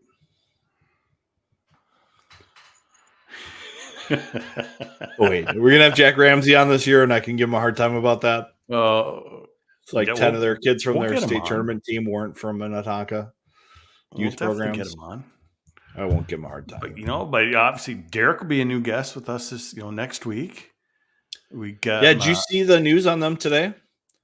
The vodka now, isn't it? Yeah, the vodka now, 20% of the revenue from that is going to Dinkerton. Yeah, they've been tagging GPL on all these tweets, so I see them all. Yeah, I mean, we always talk about like, why doesn't 3M and Target and Best Buy and all these companies invest in Minnesota athletics? I work for 3M, but I do not speak for them. I know, and it is 3M Arena at Mary G, so True. They do give some money.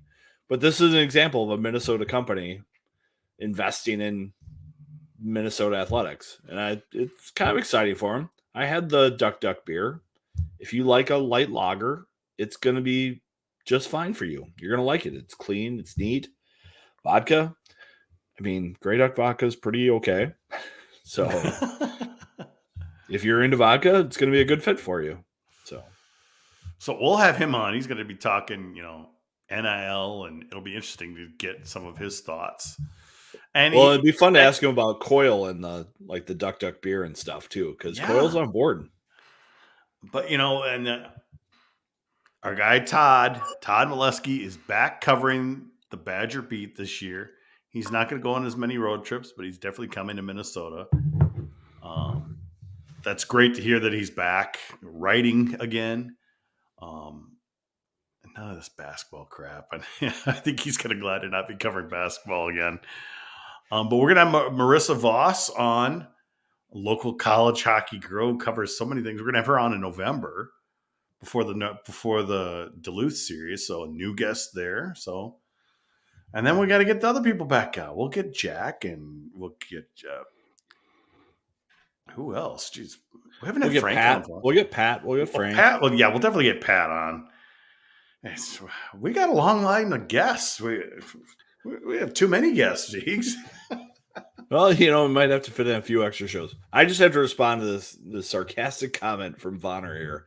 Vonner, look what I have in my glass. I'm usually not a light beer drinker or a vodka drinker. True. I'm usually a beer that's got some color to it and some flavor, a little heaviness. And I like bourbon more than vodka, but Grey Duck vodka is fine. If you like vodka, Grey Duck's pretty good. It's pretty simple stuff. We're not going to bogusly endorse something. I'm sorry, we're just not. But I had a Duck Duck beer. It's good. It would be great after hockey, like a post-hockey beer. If Mick Golden Light is your usual beer, Duck Duck beer is a suitable replacement for you. So I'm just saying. So it would have been good in the Rubes locker room. It would have been great in the Rubes locker room. Oh, boy. Technically, there we go. They can support NIL stuff. Yes. But they can't set up the deals kind of stuff, and they can't necessarily direct it. Mm-hmm.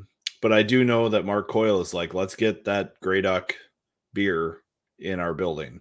Let's get it at our sporting events. Yes. Let's get it at our AD tailgate.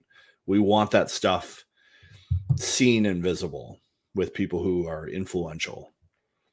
So, Hit the like button. Yeah. Actually, hit the subscribe button on our YouTube channel. Yeah, we got to get over 1,000 subscribers. I don't know how we're not. Right? Yeah. That would be nice. Yeah. Because then you could stream right through the YouTube app if you wanted to. So it's fun stuff. We appreciate it. Definitely fun stuff.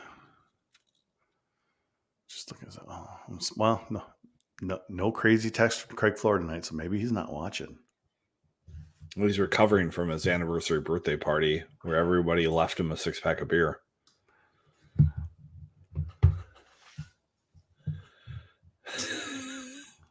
Yeah. Yep. I mean, he's been working hard. His rink has gone a transformation. He was a media darling at the state fair again. Again, yeah, it's a key word.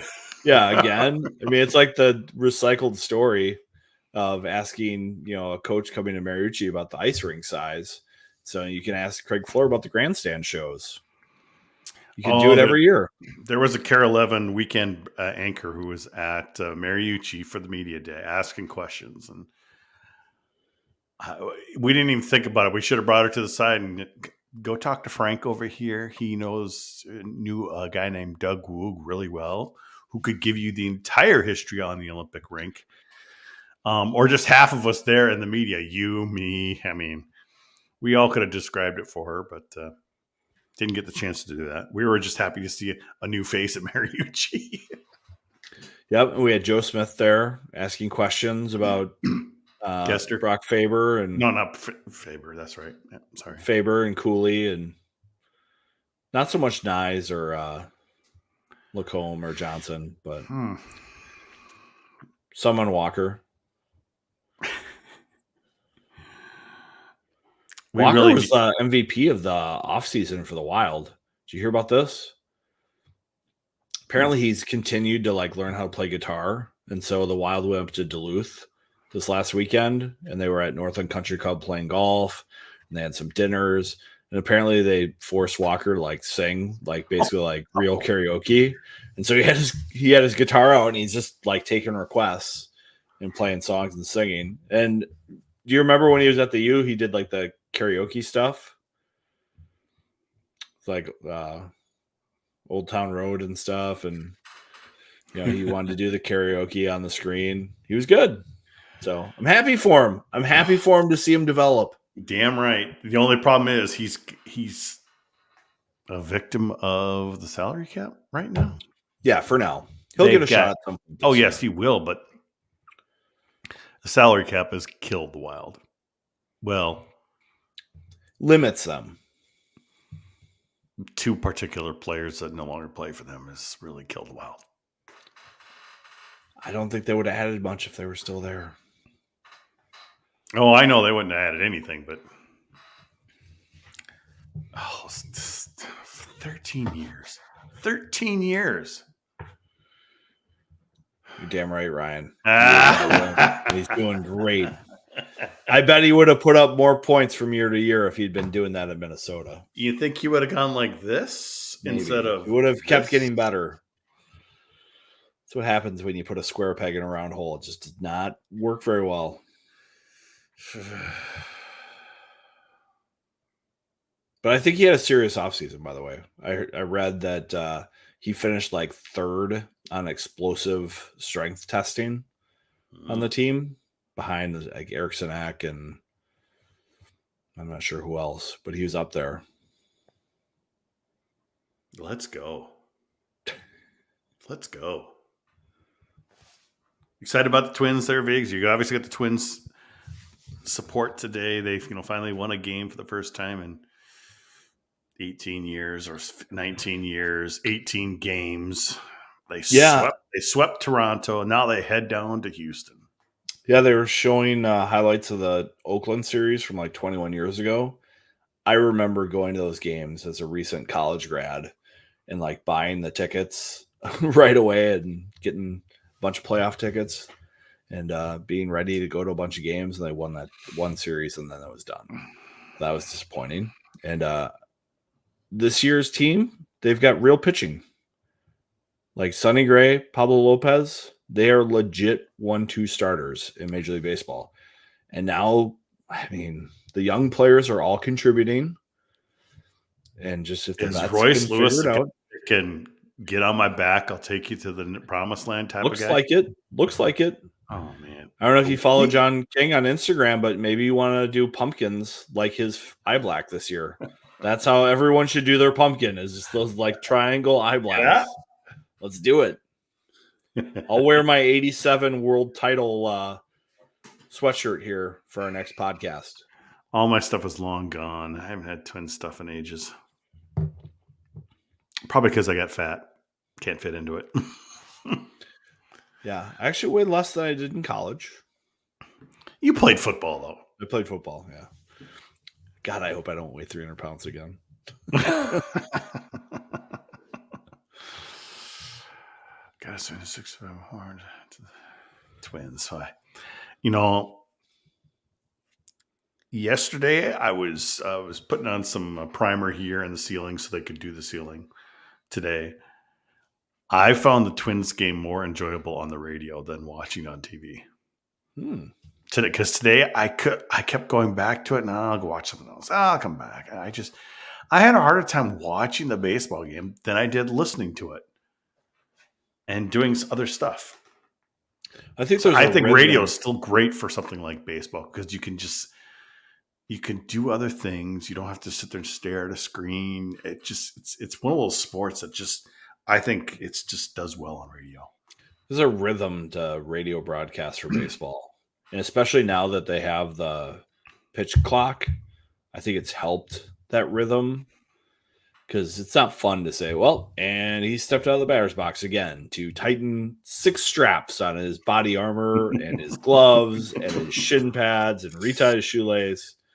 Like, that was boring as all get out. Yeah, and I must say that I don't watch much baseball. When I turned it on today and I actually saw one of those strike calls. He took too much time to start his motion, and they called a strike on the Toronto pitcher. First time I'd ever seen it.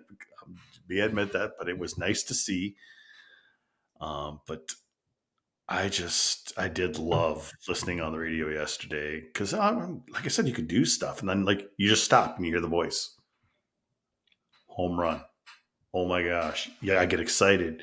It was just weird for me because maybe I need to do that in the other game, because I know I'll be working on this place for many weeks to come here to get this thing ready. But I thought it was good on the radio. And then someone's like, doesn't compare to, hockey. I think hockey is just so much going on to describe. I still love listening to it on the radio. Obviously, watching is always good, but I can't complain about it either way. Baseball is like perfect for radio because it flows well. Like, there's so much going on in football and hockey, I think, to cover that can be tricky to get everything. Like, I like listening to the radio for hockey when I'm at the games, just to get like some extra perspective on what's going on out there. Because it's not necessarily for the play-by-play, but just like, in hockey, everyone notices something a little different because there's so much to see. Yep, you do that every game. You've got at least one earbud in listening to Frank and Wally. It's fun to poke at them when they make mistakes, or you can text Pat Micheletti and be like, "Hey, Pat, you're a little fired up about someone not passing the puck, huh?" Oh, now all of a sudden they started ripping on PA. PA's a bit. He is built I know. persona. And gosh, he started following GPL the other day on Twitter. I'm like, shit. I can't rip on him or I'd feel bad. He's got an army, so that's good for him. He's not my army, but he's got an army. You know what? I did listen to the Vikings game on the radio. I was mowing the lawn last Sunday, which is nice that the last couple of years they've at least allowed iHeart to broadcast it. When they first started doing it, they wouldn't let them do that, but now they can. Yeah. So I did like that. I think it's just the combination of PA and what's his name? Who does the color? Bursich? Yes, Pete Bursich. Yeah. It's just every single play he talks. It's like back and forth. He's waiting to come in and say something. And it's almost like they don't allow the football game to breathe a little bit. Whereas in baseball, yes, it's easier to breathe in baseball, but you can have some breathing in a football broadcast on radio. And I just don't think they've always something going. But it's just a personal preference, I guess. What do you do? Yep, sports nut Pete Bursich. I just forgot his name. I'm getting old. I forget things. You're not as old as you look, though, with your hair. You've had that for a while. I should go back we can't go back too far in shows. We haven't been we haven't been doing video for that long, but Can't do a time lapse of your hair. No. It's like, look at you back in 1985. His hair was still white. And you can just look at mine and you just look at my face swell and my hair stay the same. It'd be great. Bring back Pat Summerall. No. I was never a Patton Madden fan. I love Pat and Madden. They were great. I just thought that Pat was a little too. He didn't get very excited. It was very monotone. He did tell a good story, but it's just a little too monotone for me. And then Madden would never shut up. So, and I love Keith Jackson for college football on ABC. He might have been my favorite. He was absolutely awesome because he made every big football game like a huge event. And I got to say, college football is my favorite thing. Like, I love college football, like big bowl games and all that stuff. I'm sad that this is the last year of the 14 playoff and it's going to 12. Just kind of ruins the regular season and all the tradition that makes college football different than the NFL. But what are your thoughts on all these announcers and TV guys calling him Coach Prime? That's who he is. He's Coach Prime. It just annoys the heck out of me. It doesn't bother me. Coach Sanders. Coach Prime? It's what he wants to go by. I know. It's just goofy. Look at all the people that are watching Colorado football. Well, now but they keep getting their asses kicked. They'll stop watching. It's one game. 2 Oregon's games. good. Well, who's the other one they got their ass kicked by? USC started out big and then they let them back in the game. But yeah, USC's not that good. Yeah, wait till Oregon comes to the bank. Well, it'll be sweet. I love it. Okay. What happens with the Gophers in Michigan on Saturday? I bet it's still close. You think it's close? Okay. I think it's going to be close to the spread, which is like 10 or 13, somewhere in there. I think that's about what it is. Because Flacco play super conservative and run the ball a lot. The Rossi defense knows what's coming. They're usually pretty good when that happens. It'll be a tight game. I think Michigan obviously will pull away with it because they're so talented and their defense is amazing. But I think by limiting the number of plays run in the game should help. Minnesota's played pretty well against big teams that have come to town, like Penn State and Ohio State. I don't know. I just think Coach Prime is dumb. It's my opinion. He doesn't have that Coach Prime as his message board persona. Yeah. Literally, Jupiter came from message boards when no one was sharing their real names years ago. Except this guy. I've always kept it real. I'm going back to the 90s, Vigs, when you were still in college. Yeah. Was Vigo 79? There you go. Wait, isn't Vigo on Ghostbusters? Mm-hmm. That's right. Yeah. If somebody endorses us with those, I'll wear one. I'll wear it. I'll do it. I'll sell out for that. Did they ever produce any Cooley? I thought they did, didn't they? And they pulled them down. Saw them for sale. Quick. Yeah, they pulled him down pretty quick, and he paid back. Yeah, his endorsement from NIL. You are correct, Mote. The first message board was the original USCHO message board. I was too late to the party on the USCHO board. I did not get into that, although I lurked. Yeah, that was the original. I don't have many posts there, but there was an original board that was. Bruley actually did the code similar to what the Barron boys did in Pride and Ice, but it just came too big. So that's why he had to, a couple years in, they switched over to whatever they're on now. Mm-hmm. We all had to re-register. But yeah, Mote was there back in the day. Yeah. And that's why we call you, that's why you see Taylor Kearns there, but we know you as Mote. Did you see the USHL board died this summer? Really? Finish your check. Yeah, the guy that ran that had some medical issues and there's no backup, and it just went away. So it's too bad. That was always a good spot to go for line charts and the info coming from junior teams, which is a tough market to crack because those small towns and all that. I'm wondering if our stats are going to be any better this year. They had such problems with the software last year, the stats crew, and having things live and things updating on their stats sites. It was a cluster, and it was completely out of their control too. Yeah, and just like some of the stats that you're used to be able to get just did not exist,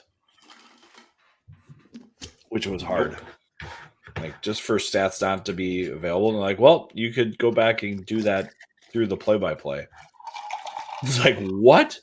I've got to scrape the play-by-play data to get what I want here. I don't know if I have that skill set yet. What do you do? What do you got in there, Jupe, tonight? Just water. Sakurai Duck vodka. I believe it's Sam's Club member mark. Oh, cheap ass water. Yeah. Ooh, are you going to be there on I think on Focus Sunday? is pretty good. That's pretty good. Yeah. Nice. Are you going to be there on Sunday, Jupe? Yes, I will. I might have something for you. Celebrate the season. Interesting. You've piqued my curiosity. Do I have your attention? Maybe. Yep. I think you'll enjoy it. It'll make for a fun show one of these nights. So, well, the November 1st show, that's the one with Marissa Voss for Duluth. I'm going up to Duluth that weekend, but I'm taking the next 2 days off. Okay. Because it's my birthday on November 2nd. And you don't just take a Thursday off. Might as well take Friday as well. No, you got to take Friday off. So I might have to let loose a little bit on that November 1st show. So I'm going to look at the calendar. So, yeah. We've got Derek next week. And then, that Grand Forks show is an earlier show. It'll be 7 p.m. that night on that Thursday. Yeah. And then we have another 7 p.m. show with Tom Molesky on the 25th, right, Viggs? Yeah. Because that's a Thursday, Friday series. And then that's the one I might have to change the time on. Well, that's the one I thought you had me change that to 7. Yep. Sorry. Yep. That's the one. I'm trying to do too many things at once. You have kids. You got so many things going on. Yep. I'm getting stuff about my Squirt C team. Someone was asking what level I'm coaching. We just have one team. But then we're solid shows every week through December 6th. Then we take a break. And then we have our month off. And then we're back on the 3rd. It'll be interesting on the 17th of January. I'm going to try to I will want to do an earlier show that week, Viggs. Because I'm going to try to do it from the Dominican Republic. So that means you're going to have to control some things. So I'm going to be the host? Yeah. Well, I'll be on the show. Yeah, but I'll be the stuff, but you'll be starting I'll videos be running it because I'm not sure how well, because I'm not going to bring my laptop to the Dominican. You could do a lot with the phone. but I'm not sure I could do all that extra stuff with the phone. And we're also 2 hours ahead in the Dominican. So we might want to start a little earlier that night if all possible. Starting at 11:30 would not be good. Yeah, I'll see what I can do. But that's still a ways off. But I'm like, you know what? We gotta have a show then, because it's, that we're kicking back up. We just finished up with Robert Morris. And Ohio State's coming back. We're playing Ohio State back to back for league games. We finish off December with them, and then they're right back after CC and Robert Morris. So smart though, scheduling not to have games during the World Junior Tournament this year. January 1st. Does that affect anything? Well, it's exhibition. Yeah, it is exhibition. It's January 1st, Yeah. Well, that was they kind of snuck that one in. It wasn't unscheduled. They had to because of their contract. So they did that 5 for 1. Okay. So the Gophers get 5 games at home for that one trip to Ann Arbor or wherever they are in Michigan. They did that a couple years ago. Yep. Yeah. It'll be interesting to see what else they come up with next year. We don't get it's hard to find information on it. We used to have a whole page of future contracts. Well, everything got messed up during COVID. And Yes. so all the contracts that were out there kind of got canceled. And the Big Ten has been in a holding pattern for scheduling because Illinois or Northwestern was supposed to have a hockey team by now. Yeah. And they haven't come through. So all the schools were told not to schedule. So they haven't. So all these other conferences have all their scheduling. The Gophers don't. So they've had some issues trying to figure that stuff out. Yeah, I wish Eisenman was going to be in town on the first. You guys should be wearing Pulltab jerseys. I want to give us jerseys. I'll wear one. I just want that Unreal hoodie. I'm told it's life-changing. Okay. Well, let's see if we get you an Unreal hoodie. Yeah. How many hours a week do you think you put in during the season? Hours of what? The show? Everything else? Show, hockey coverage, interviewing, writing, watching practice. I don't know. We did get to see the podcast, the whole Pulltab studio area and their offices and stuff like that. We had a great meeting with some other podcasters over there. It was fun to meet some people we had never met before. Spend some time with some of that gang. I even got to hold court with Winnie Brown and Tom Chorsky afterwards and talk hockey stories. That was fun. That was fun. Now, I remember I was just sitting next to her, and obviously she's kind of a legend in these parts and Team USA and everything. And I've had some back and forth with Tom before because obviously Tom used to work for FSN and did some Gopher hockey at times, so we'd see him around the rink once in a while. One thing I must say I have liked these last couple of years is seeing guys like him and other players, former players, at the rink, down in the bowels after the games, going to see the players. We just didn't see that for the last 15, 20 years. It'll be nice. So, you got anything else, Figs? Yeah, how much show prep do you do, Drew? For this? The notes you sent me for tonight, maybe a career best for you in terms of putting out structure to the show. I consider my show prep, my prep, going to the games, doing the interviews, going to media availability, watching a practice or two during the week. That's my show prep. Maybe watching highlights. Or really? A period of the I did more this week because of new advertisers, and I wanted to make sure we had some kind of structure with that. We'll get better at it. The thing is, that's kind of what happens more in the early season. Back in the old days, I used to have a long script of stuff I wanted to go through. Now, a lot of times, I might just put a couple words up on the board, up on the notes. Yeah, it was My funny other to notes, see well, it. I said I added And, some notes of Jupe stuff. More that's just like my personal setup, getting audio, make sure I have everything going on my end. But then with the new spots, it was kind of make sure we get everything in there. Don't forget one, that type of stuff. Vonner, you were ripping on us the whole show about advertising it. You have one Unreal item, and it's quality. Unreal makes good stuff. So. There you go. And Vonner is correct with this. Fanatics is trash. Yes. It's too bad that you signed that long agreement with Fanatics. It's too bad.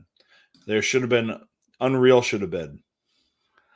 What's going to happen if they come out with some spectacular jerseys and they've got nothing to sell? Well, that's what happens with the jerseys. It just is. It's how they do it. You know.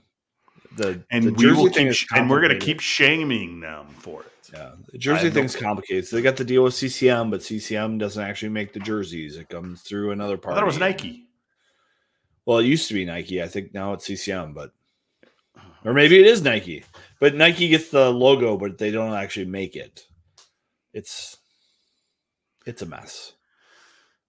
Maybe it's the equipment is all CCM, but the jerseys are still Nike. So. But I think we'll see some Dickeytown Athletic stuff for jersey shirt type stuff and other memorabilia and graphics. They're starting to do some stuff. So you'll see some cool stuff there. Preaching to the choir, Corey. Yep. It just makes you sick. I love it. North Dakota, we got a brand new jersey. Look, it's for sale right here. They do a pretty good job with that. They do a damn good job. Well, it's the only show in town. True. I mean, their football team's okay, but who cares about North Dakota football though? They do, but no one else does. They do, but no one else. All right, time to call it. It's 11:30. I need to go to bed. Sounds good. Thanks for tuning in, folks. We still got 42 Yeah. people. I think we were up towards 60 at one time. Awesome. Earlier tonight, so it's great to have more people on board. Yeah, we're going to be doing ads now. It's fun to do stuff like this. To fun, reap some rewards, huh, Viggs? Yeah. Do you watch the show on? I do not. I've heard it's really good though. It's really good. There's like this one scene where they're like, "What are you doing wearing a suit?" He's like, "I wear suits now." Oh, okay. That's fine. That's great. That's great for you. You wear suits now. It's like, well, we do ads. We do ads now. Okay. We did ads before. Yep. We're doing them now. Couple more. Yeah. Good night, folks. See you next week. Thanks for coming back.